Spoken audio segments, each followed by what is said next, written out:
Angola Luanda balobi biso tokosika la simate. Toza na posa ya nzambe na biso na kati ya Angola. Toza na posa ya tata Molimo Mosantu na kati ya Angola. Donc photo chauffer musala ekende mbangu ndaku ya papa esila po toza na posa nzambe na biso na bonzoto kasi na molimo te. Na molimo deja tozalaka na ye tango nyonso. Mais toza na posa na ye na bonzoto. Toza na posa na ye na bonzoto. Ndaku ya papa ezotongama, ndaku ya papa ezotongama.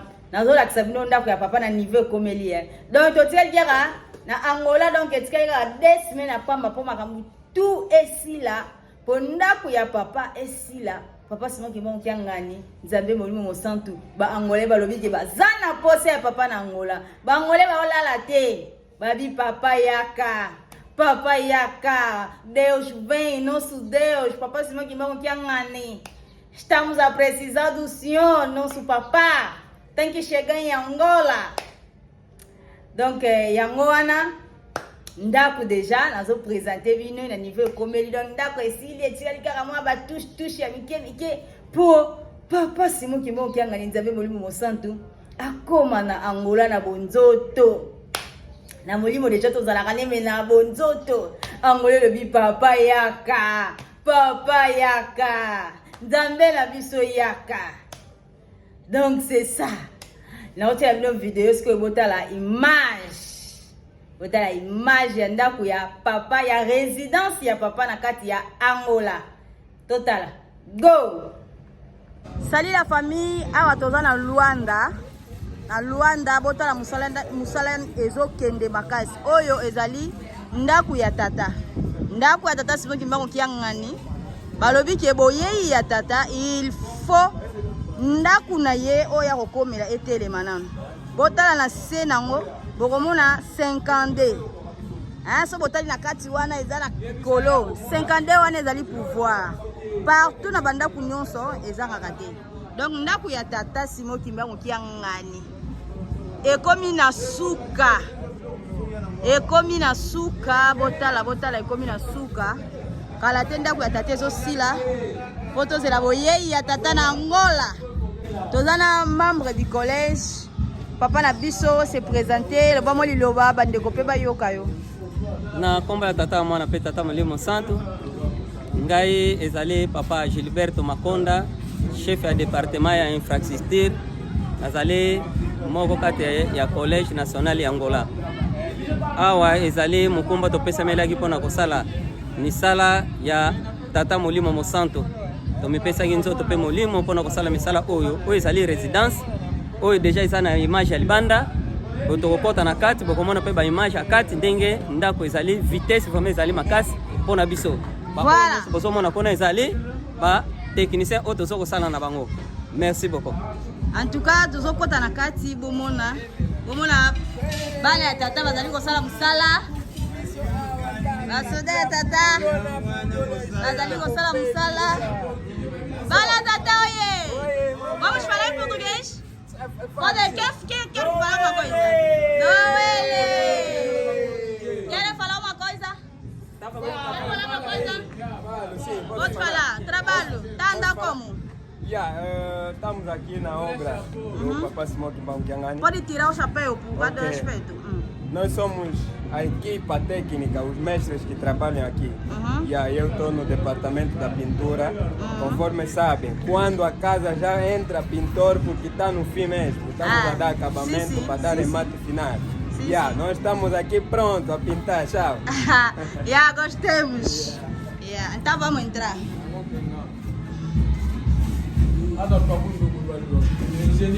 Papa, olha você bom misaka boye ya papa. Ngeta. Boligi ko ibate papa ya to ayate. Papa ya Yokani bomona.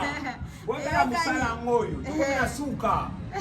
Ata baboyi suka papa ko nyata na Angola. Awonya tapeza mboka na ye. Bom, tola basiloga moko mas vamos falar um português. Ya? Abana kota. Siloga moko ba répondre. Papa Simon Kimbango kianga dioye. Oye. Papa Simon Kimbango kianga dioye. Papa Simon Kimbango kianga dioye. Oye. Kimbangu, Kiangani, Espírito Santo. Queira, não, somente Ele, somente Ele, somente Ele. Vamos chegar aí, vamos vir. Vamos vir lá, não se preocupa. Vamos entrar. Agora em português ou em lingala? Não, podemos falar em português, lingala não faz mal. Tá tudo bem. Aqui já estamos dentro da casa. Essa aqui é a primeira, é a terceira sala. É a sala de visita.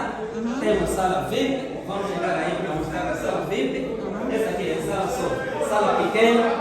Uma sala para espera. Uma sala de espera. Uma sala de espera. Uma sala de espera para esperar a hora chegada para ir conversar com o papá. Então, onde que nós podemos começar a receber a visita é aqui o local que nós estamos aqui. Então, é uma sala de espera. Fala mais em lingala. Tá lingala vai yoga? Na comba tata mano pelo santo, aba to sali coisa salão e a porcelanato com recepção. Lingala. Vou comprar de pessoa lingala na português não dá uma passe, né? Nem fiz que eu vou isso tem que salir ali.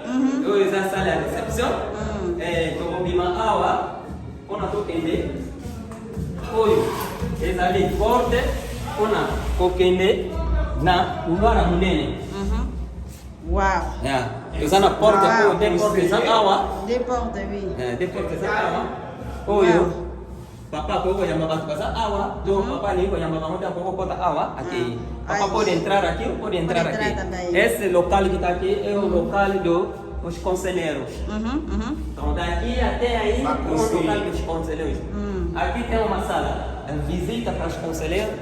Todos os conselheiros, sala de visita dele é aqui. É lindo, é? Eu vou aconselhar sala na banhoia. Na banhoia, vou aconselhar. Hoje, o segundo pai da Ana, a pouco sai da toalete com ele. Uau! A toalete na bicho, exame digital. Digital. Uau! Antigamente tu tinha chegado como mobile. Hoje é salão, on a serviço, protocolo SPC, pied gauche, scooter, serviço na mão, a na mão cozinha na mão, a pela casa de banho na mão. Toalete, casa de banho, né? Casa de banho na mão. Aqui é uma sala para o serviço. Todos os serviços, a sala dele é aqui. Bandolela, SPC, protocolo. Tem cozinha dele. Tem também o casa de banho dele. O casa de banho. Casa de banho. Serviço. Todos os casas de banho é mesmo, é ele. Ai, entendeu? Ai. Bem chique, Ok. Vamos primeiro na sala dele. Olha, não sei sai da mão, do uma sorte na mão, Voilà. Ok. Outro come local é para conseguir. A chama para conseguir. Não encontrou. Não vai suíte não. Ok. Vou usar a chama. Para conseguir. Não como conseguir para alguém hoje. Vai dar para essa aqui foi para os conselheiros. As casas de banho é ID. Uau. Todas as casas de banho é ID. Sempre digital. Temos chuveiro. Temos também o telefone. Tem telefone? Pode banhar com esse telefone, pode banhar com aquele chuveiro. Ok. Mas consegue. Dentro da porta, não.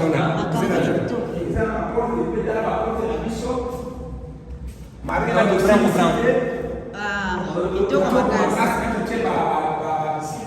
Não, moni que essa na cama que mo de mo a pesile não. É como Demo já beleza, é uma boa. Donc, ma porte est au fond, ma macaque. Voilà. Ma porte est au fond, Yangoyo, maman. Yangoyo. Bah, bureau, bah, y'a bah. La chambre. Va conseiller. Va conseiller. Ok. On peut avoir va conseiller. Esse lado só para os conselheiros. Ok. A nossa maçã que nós estamos fazendo aqui no Luanda é essa aqui. Então, a maçã, a casa do papá é essa. Yeah. Então, agora vamos passar na outro lado. Sim, sim. A casa é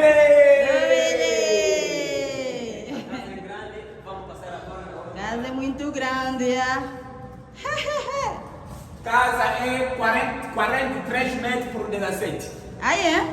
Olha lá. 43 metros sur 17 metros. Voilà.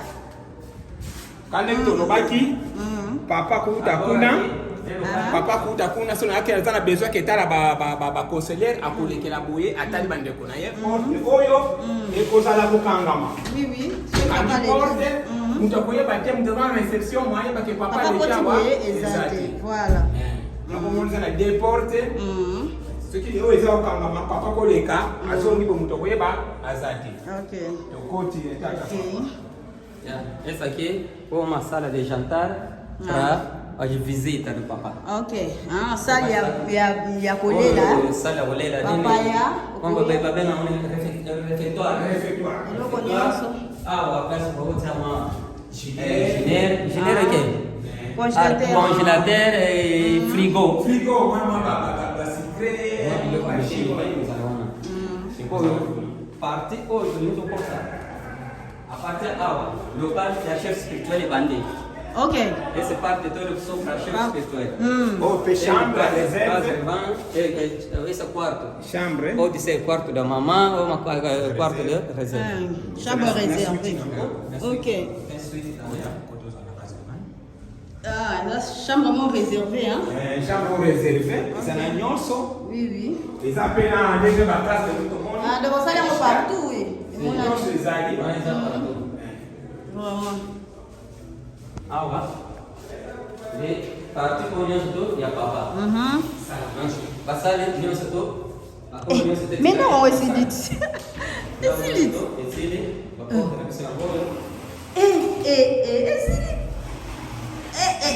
Agora Viva!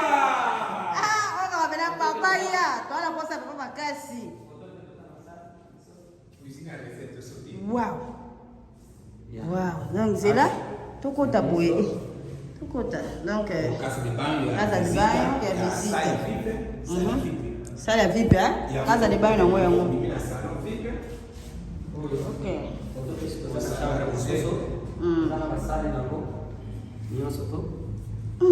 Eza na ba chambre belé, hein?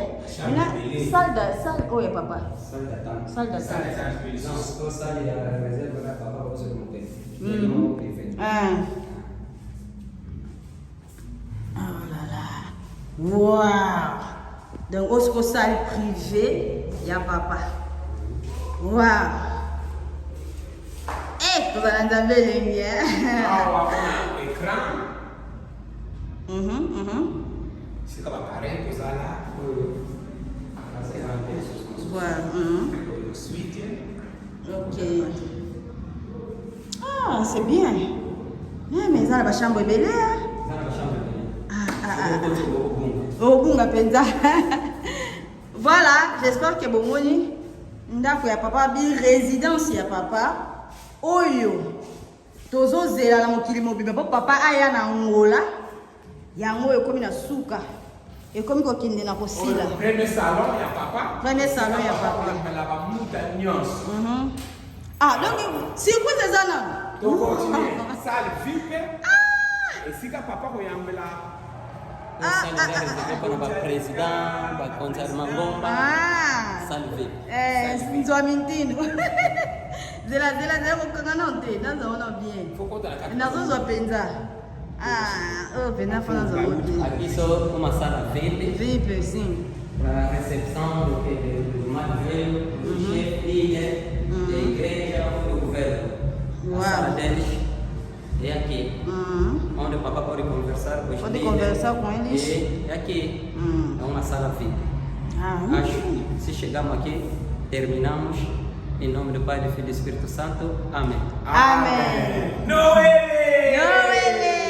Voilà, bandeko. En tout cas, nangana la kisabino image, bomoni.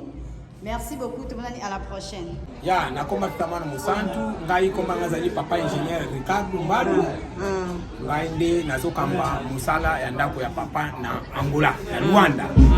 Bande ndako na zero, nakomisa na suka ndenge ndako niveau ya lelo Noël pour le 25 mai 2024 nde bomoni image ya lelo marike ndako sana na chanter na to système tout comme ça 90% ya kusasa ndako ya papa image ya lelo bomoni 10 semaines prochaine bomona image mosusu ouais bolo bakati esili comme ya libanda na ba veranda sisi ba veranda tukeni ba veranda libanda kuche ba pot de fleurs esili peinture yango déjà baso silisa oui baso sala déjà oui donc ko pena suka vraiment la semaine prochaine to sisi liboso to continue na sima dans 2 semaines 3 semaines musala esili donc dans 3 semaines donc comme na suka ko comme dans 3 semaines musala esili voilà c'est bon papa merci beaucoup bon tomoni résidence ya papa et comme la fin et comme kosila donc presque bomoni Angola batongi ndako ya papa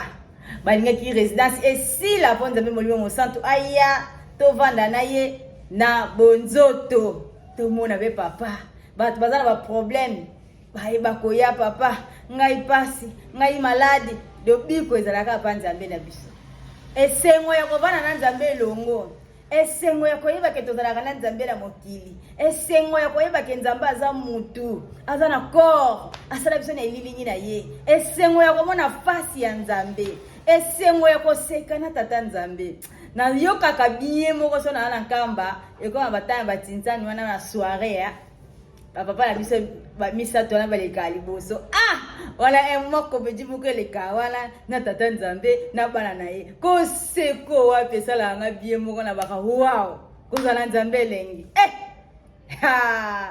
zambe na ngai siko Angola muteme komi moto muteme komi moto bazaka na posa ya papa semengi moko yanga nzambe monimo mosantu na kati ya Angola D'accord, papa esili résidence esili bino bomone. Donc c'est ça. Angola pe musala l'alité, Angola pe musala toujours en avant. Toujours en avant. Pour nzambe na biso, pour papa nous mourons. Donc pour nzambe na biso to kobunda to kosala oyo nzambe na biso alingi pour tozwa kimia na bomoi. Voilà, merci beaucoup. Ciao.